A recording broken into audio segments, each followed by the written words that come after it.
কাতলা মাছের কালিয়া। কাতলা মাছের কালিয়ার জন্য যা যা লাগবে আমি সব প্রিপারেশন করতেছি। ফার্স্টে লাগবে এই পেঁয়াজ পেস্ট, পেঁয়াজের সাথে এই যে কয়টা রসুনও আছে, আবার আরও আছে, ওখান থেকে দেবো। এই তিনটে তো কিছু হবে না। বিসমিল্লাহ। ফার্স্টে লাগবে পেঁয়াজ পেস্ট, এই হলো পেঁয়াজ।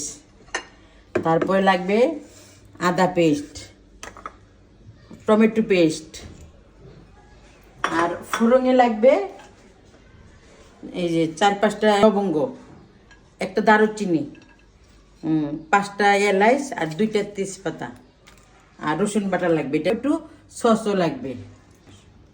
এই যে পেস্ট করলাম।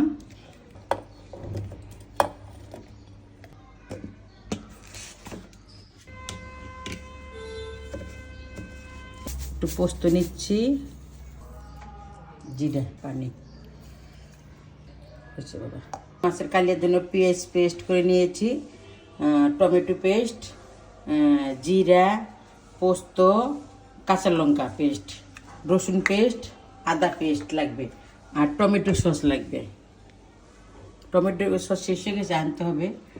আর হচ্ছে শুকনো ফোড়নে লাগবে একটা দারুচিনি, 2টা তেজপাতা, লং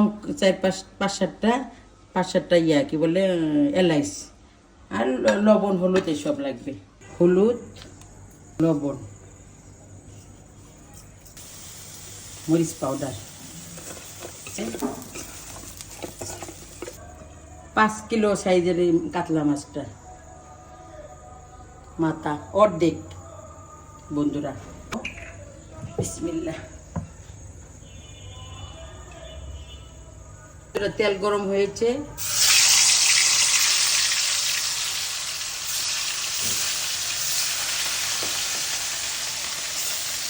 বন্ধুরা মাছ হয়েছে, এখন উল্টে দিচ্ছি। কালিয়ার জন্য একটু কড়া করে ভাজতে হয় বন্ধুরা। মাছ ভাজা হয়ে গিয়েছে, উঠে নিচ্ছি। বিসমিল্লাহ। মাছ দিয়ে উনি ওখানে চলে গেছে যেন তেলের ছিটা না লাগে। হ্যাঁ,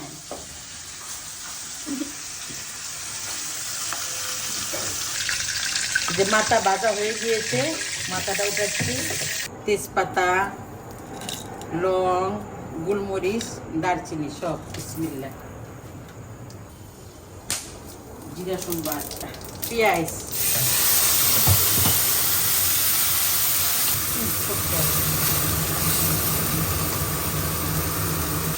রসুন বাটা, আদা এত লাগবে না আমার, এই যে একটু পরিমাণ। লবণটা দিয়ে দিই। বিসমিল্লাহ। হলুদ পাউডার 1 চামচ, টমেটো পেস্ট,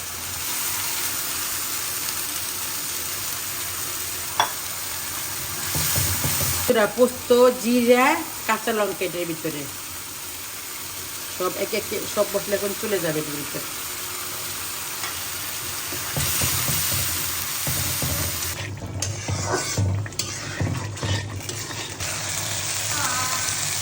এই যে বন্ধুরা হয়ে গেছে আমাদের কালিয়া, কাতলা মাছের কালিয়া। তেল ছেড়ে দিয়েছি, এখন মাছগুলো দিয়ে দিব। বিসমিল্লাহ। এটাতে কিন্তু কোনো ঝোল যাবে না বন্ধুরা।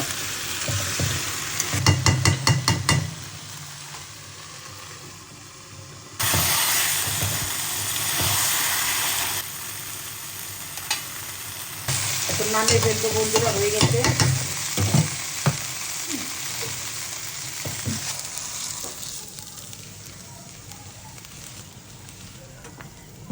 যে কড়াই তেল ছেড়ে দিয়েছে, দেখেছেন? কড়াই রান্না করার সময় এরকম ভাবে রান্না করতে হবে, কড়াইতে একটু লাগবে না।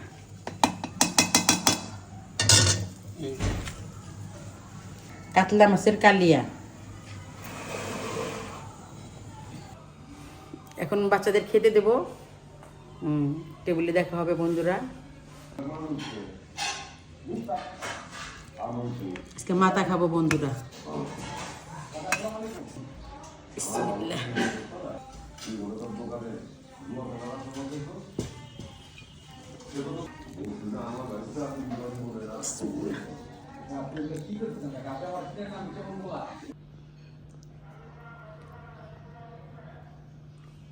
বন্ধুরা আমার বাচ্চাদেরকে খেতে দিয়েছি, খাচ্ছে এখন, খায় রিভিউ দিবে কেমন হয়েছে।